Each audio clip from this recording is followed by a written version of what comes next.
All right. Okay. I think we are live. So,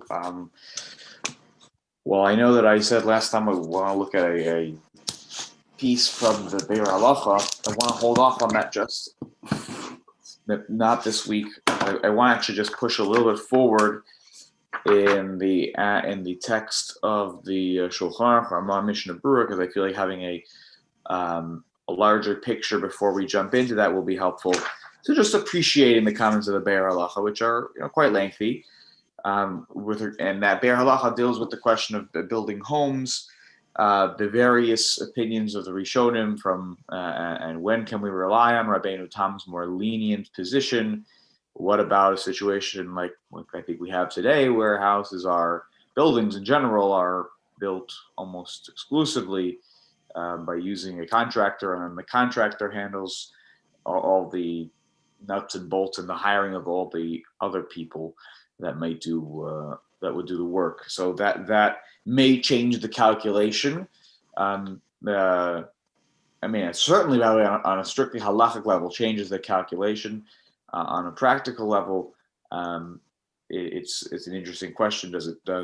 Would that change things, particularly when you're dealing with building a home and you're not there on Shabbos? So let's say you purchased some property, haven't moved in yet, but you want work to be done to the house. It's very commonly done practice. Is that okay if the contractor is doing the work on Shabbos? I'm not even there. I didn't even move yet to this town. Is that permissible? So we will get to that question and take a look at that Be'er Halacha. He doesn't touch on that exactly, but he dances around it. So, but I want to keep going to get a full sense of all the data points here. So we were in the middle of Mishnah Berurah Yud Gimel. Let me just share the screen so you can all follow along as well. There we go. Okay. Let's expand this, make it bigger.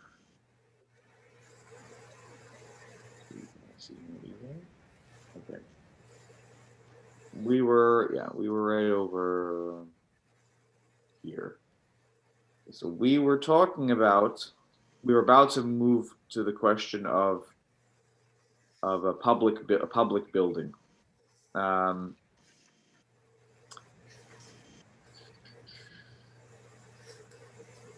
Just find the exact spot where we were.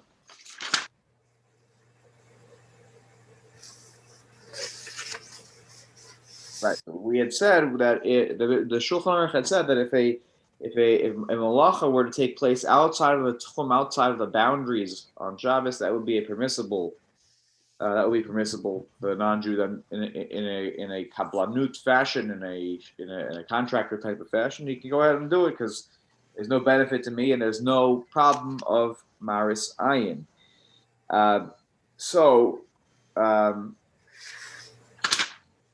Let's just read from the beginning of Yud Gimel, and it'll be helpful. So mutter right over here, Yud Gimel. The two leka mishum maris ayin ve'eno Yehudi ki katarach b'didei katarach. There's no maris ayin, and when the non-Jew does the work, he or she chose to do the work on their own accord. It didn't have to happen on Shabbos.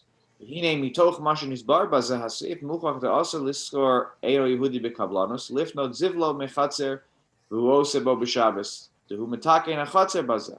And it seems from what we've studied in this seif that it would be sufficient proof that it's prohibited to pay or to hire a non-Jew in a contractor type of fashion, b'kablanut. What kind of job would they have? It would be to remove the zevel, the excrement, I guess, that the animals are leaving behind. Mechatzer from the courtyard, who hosted Baba Shabbos, and this person's going to do it on Shabbos. Because in some ways he's making the chatzer, he's fixing the chatzer, making it certainly a much more pleasant place to walk and to live. And since the zevel is on the ground, technically that's called meleches mechubar. It's a it's an action that is tied to something related to the ground, to the physical place, and it seems that the gezerah, the decree here, many Rishonim understand um, that even though the technical halachic arrangement is permissible, and I'm not forcing you to do this on Shabbos. You could have removed the zevel on Sunday, but we have a maris ayin concern when it comes to things that are meleches mechubar, when they are actions that are tied to places on the physical ground. And I guess because the zevel, the excrement, is on the ground that the animals leave behind, he's claiming that it's kind of connected to the ground in that sense. It's an interesting stretch, but it may not be such a stretch based on what we were going to say in Sif Bay. So hold the thought if that's bothersome. Now, he continues, V'yesh mekomos shenogin heter lisocho likach hazevel mirachov. Some places have a tradition where it's okay, they permitted to pay somebody, I assume in a contractor type of fashion, and they can remove the excrement from the streets. So let's say you have a Jewish quarter, a Jewish area, so it's not technically owned by the Jews, the street, it's owned by the city, but this is the Jewish area, and it's the only exclusively maybe a Jewish street, so it's okay. Even to do it on Shabbos. Why? The Ta'amam, the Bishal Rabim Lekach. When it's on behalf of the community as a whole, there's no Marisayan concern anymore, because it's like a contract that everybody is in on. So if everybody's in on it, how could you have Marisayan? It doesn't make any sense. We all made the deal. So who's going to suspect us of doing something wrong when we all know what the terms of this agreement are, because it was made on behalf of the public?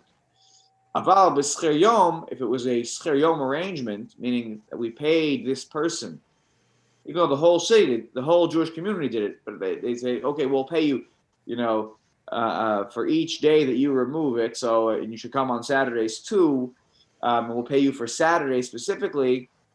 That's a problem. Not because of the Marasayim, but because it's actually a problem. You're paying for somebody for the work directly done on Shabbos. Okay, that I'm asking them essentially to do on Shabbos. Schir yom means I'm paying you for the day. It means I want you to work on Shabbos. That's already a problem. Me'ikar hadin. The Achronim hisigu, and there are some Achronim who disagree with Magen Avraham reasoning that it should be okay as long as it's Bishel Rabim. And they are thinking that there is no difference about this matter, whether it's public or it's private. The Magen Avraham, I guess, himself writes at the end of if you live in a place where that's not the ancient custom going back, generations, you shouldn't be so lenient. Chil Hashem bedavar. He cites a Chil Hashem in the matter, not a Marasayan concern. He thinks you shouldn't do it because Chil Hashem. We're going to explain in just a moment what is the Chil Hashem aspect. Okay. So the idea of hiring the Shabbos guy to do things for the shul on Shabbos, why is that okay? Yeah. So the work is specifically to be done on Shabbos. Right. So I think that ultimately it's interesting to put all these data points together, but the biggest reason for that is that there was that opinion is cited by the Ramah that when it comes to Bishel Rabim on Shabbos, Amir al-Nochri Amir al-Nochri is permissible when it's Tzarchei Rabim. You might argue that the communities which were Noheg Heter, which were Nohagin Heter, and I think I maybe mentioned this last time, but they may have been, this whole idea may be relying upon the idea that when it's Tzarchei Rabim, it's mutter to ask a non-Jew to do something.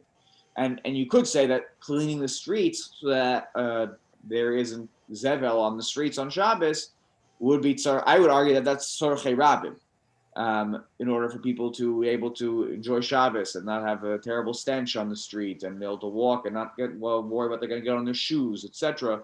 That I think may fall under that.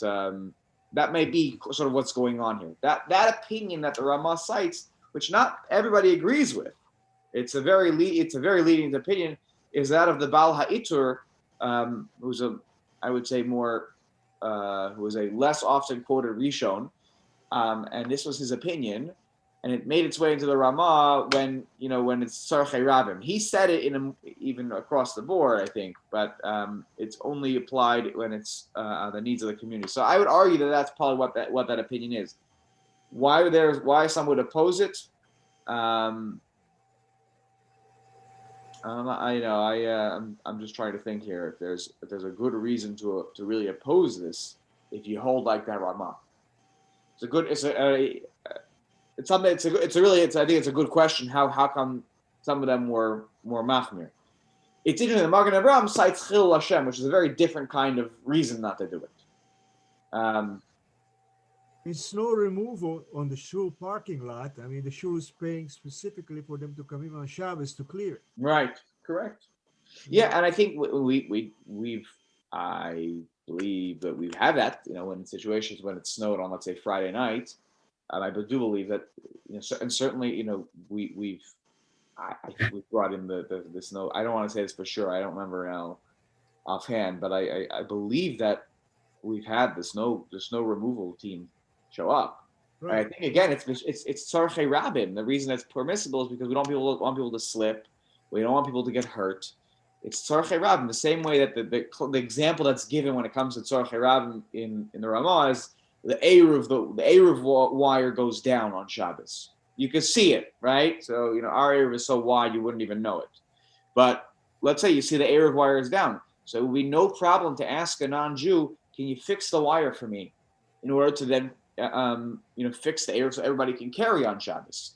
So that's an example where it's permissible. We do it also in shul. Let's say if it's cold on Shabbos.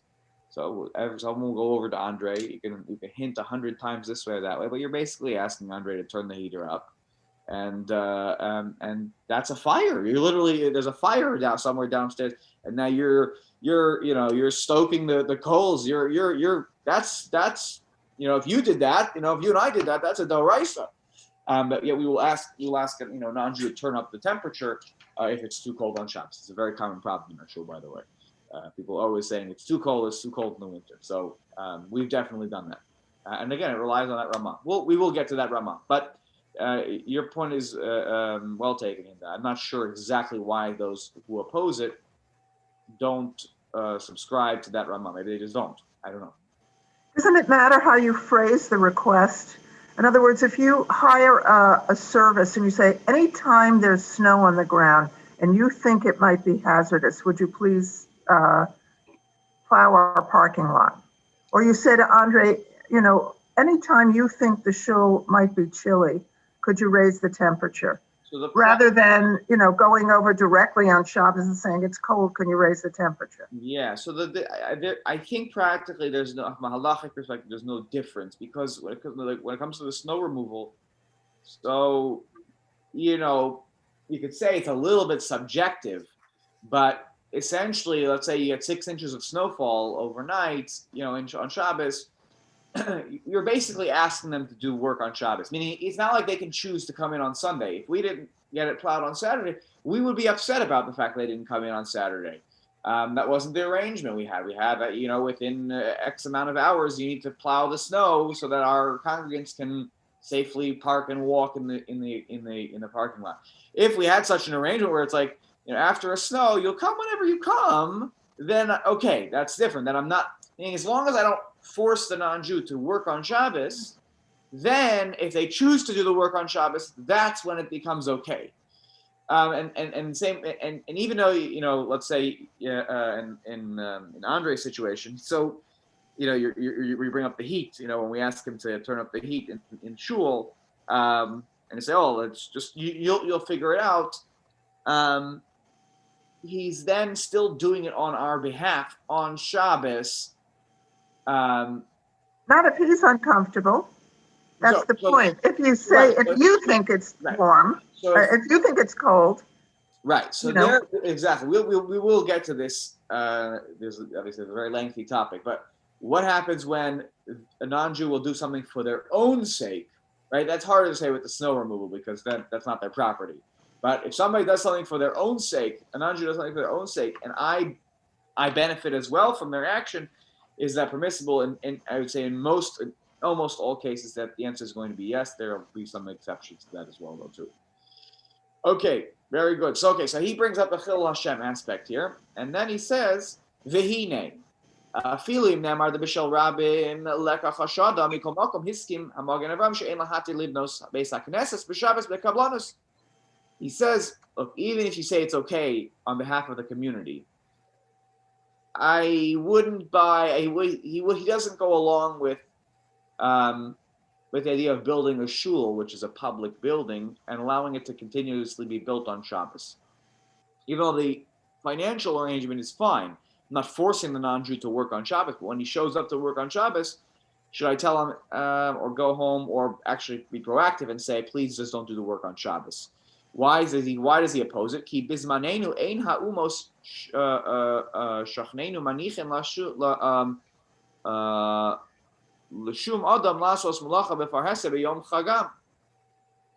The other people that we live around, the non-Jews who we live around, when they are building their places of worship, they don't have them being built on their holidays. They have their holidays off. They don't make people come in and work.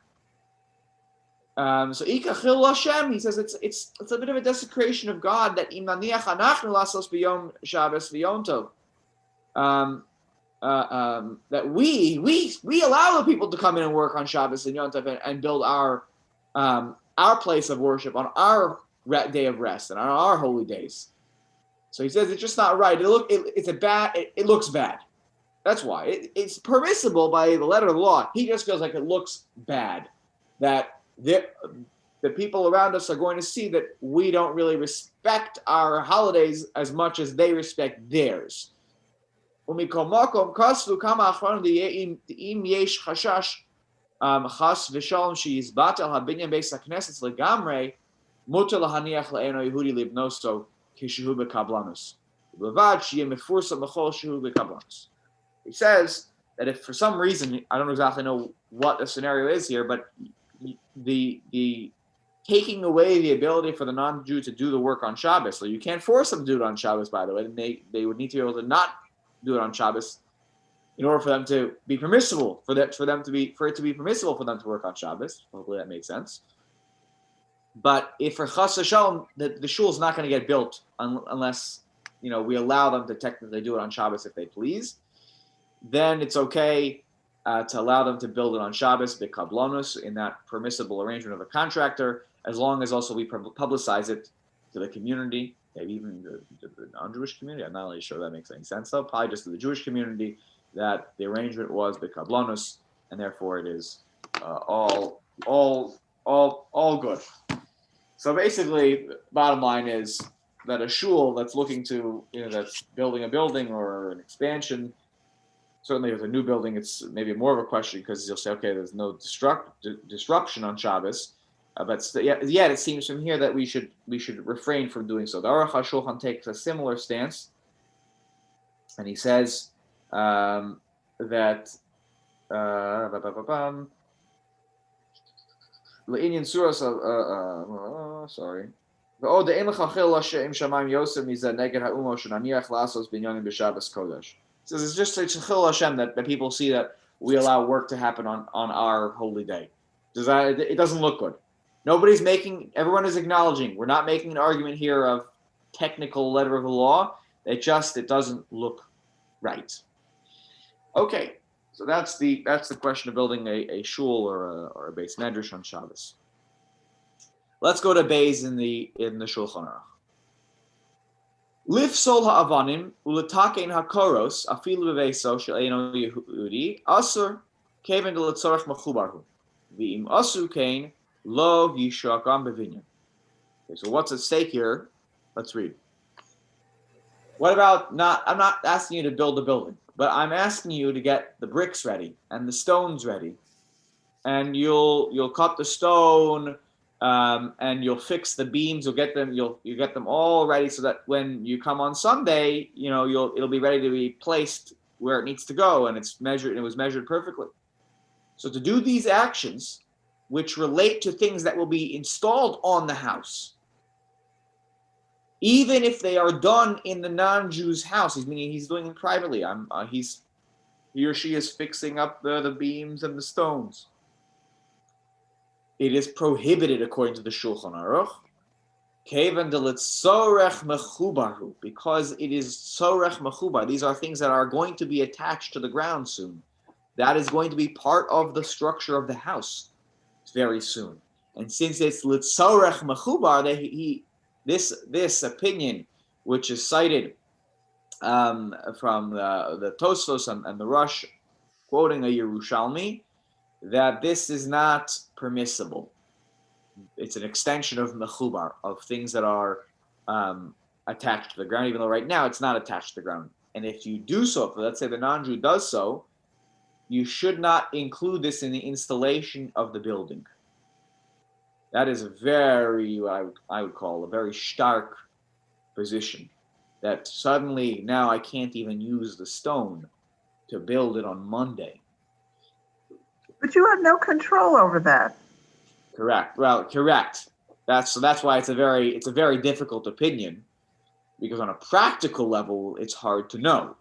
Now, this is where it comes in. The second, the Yesh Omrim of the Ramah comes in and really kind of, it doesn't make your point explicitly, Hinda, but I think somewhere deep down, this relates to that opinion. The Yesh Omrim, the Ramah adds, Im Eino Mefursam Shehu Shel Yisrael. Nobody knows that it belongs to the Jew. It's not Mefursam. It doesn't say on the stone that it belongs to the Jew. And anyways, he's doing it in the privacy of his own business, his own quarters. No customers are coming in and out. So then Shari, it is permissible according to that opinion. That is cited from the Kolbo, who was a later Rishon, I would say, Ashkenazi Rishon. Now, your point is well taken. Also, Balahinda, I think the Mishnah Berurah is going to clarify this, that if it is not yet purchased, let's say I want you to build me a house. I didn't buy the stones. You get the stones. When it shows up on my property and it's installed in my house, now it becomes my stone. But until that point, the contractor has 4 or 5 jobs going on. Who says that the stone is going to be from my house? Maybe he cuts the stone and then it turns out he's going to use it on the other house that he's building. So let's take a look here. The Mishnah Berurah continues. Yud Daled. Lifsol ha'avanim. V'dafka k'sha'avanim v'koros heim shel Yisrael. They have to belong already to the Jew. Meaning I, as the Jew, have to own the beam, own the stone.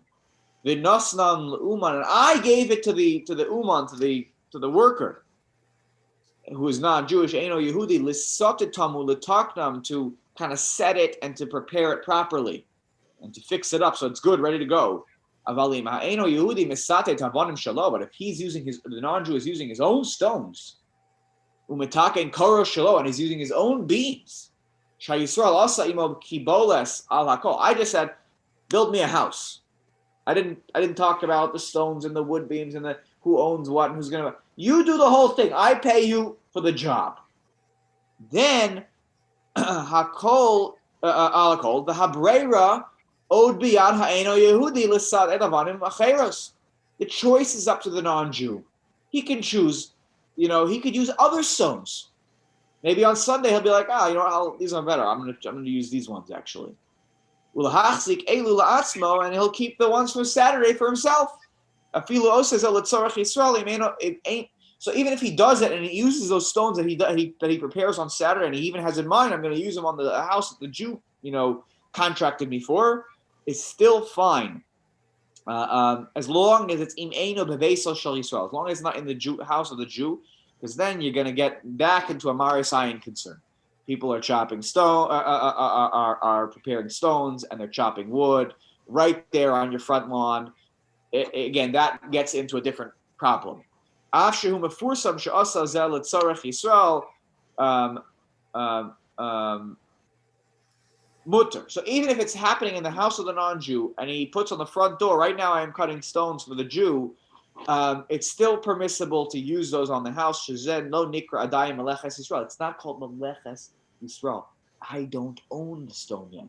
I don't own the wood beam yet. That's his. If he wants to chop his wood, he can chop his wood all he'd like on Shabbos. That he has in mind, that he's even writing it on the front door, that this is going to be used on the Jew's house, that's his choice. That's his prerogative. He could choose the next day to rip it, to rip the sign down and say, actually, you know what?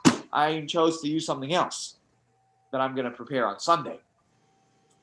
So it's all permissible because there's a key phrase. It's not Meleches Yisrael. It's not mine. Kach Kasav Hadogel Mervava. So says the Dogel Mervava as well. Ukvar Kidmu V'Chuvas HaRadvaz. The Radvaz also had this earlier on, before everybody else, in his sixth Chelek, Simin and Vav. Ach Shemisayim Sham. He concludes there, the Radvaz, to Im Haya Ha'eno Yehudi Misates Osam B'Shabbos. Samuch lebinyan. If again, he's like on the front lawn, right in front of the house, and he's doing it right in front of the house. Even though technically it's his stone, ain nochon hadavar. Again, it's not right. Mishum maris ha'ayin, because people are gonna. It's right on your front lawn. It sends the wrong message. Maybe it is already mine. By the way, people will think, oh, it's already on your property because you purchased you purchased all these supplies. Anyways, shelo yomru schirahu, and people might also say he's your hired worker, because occasionally, again, houses in those days, not today, I think, but in days gone by, you would sometimes. It sounds like sometimes the arrangement was that while you hired the architect to design the place and he would oversee everything, the Jew or the homeowner would also hire the workers too, even maybe if the other person arranged it, but you would directly pay the workers. So. Again, that may have been more of a concern than we have today. I don't think that. I think everything today runs through the contractor, and he handles the hiring. Tesvav letzorech mechubarhu. Why is it that they have? So let's say it is this. The stones do belong to the Jew. The wood does belong to the Jew. It's a problem because it's letzorech mechubar. Kedei l'shok behabinyan. Because it's going to. It'll be. This thing is going to be installed in the structure. Therefore, there's no other way to think about this then, or al kain chashvu k'mechubar. We think about this like it is already attached to the ground. But tzarech limchos b'yah. So I should protest. Don't do it on Shabbos, please. Don't do the work on Shabbos. Im hu b'toch hatchum, is if it's within the boundaries of the tchum. Afilu osa rachok mehabinyan. Even if you're doing it far away from the binyan. From the actual structure, it's a problem. If he does it outside the tchum, then it's not part of the gzeira. Remember, the gzeira is if it's mechubar inside the tchum, it's a problem. Oh, you'll say, what about it? It's like on the other side of the town. That's how the gzeira was set up. So even though that makes no sense, oftentimes that's how law is. The law was made for a certain case, and then sometimes other cases get schlepped along, and you're like, come on, that's not what the law meant.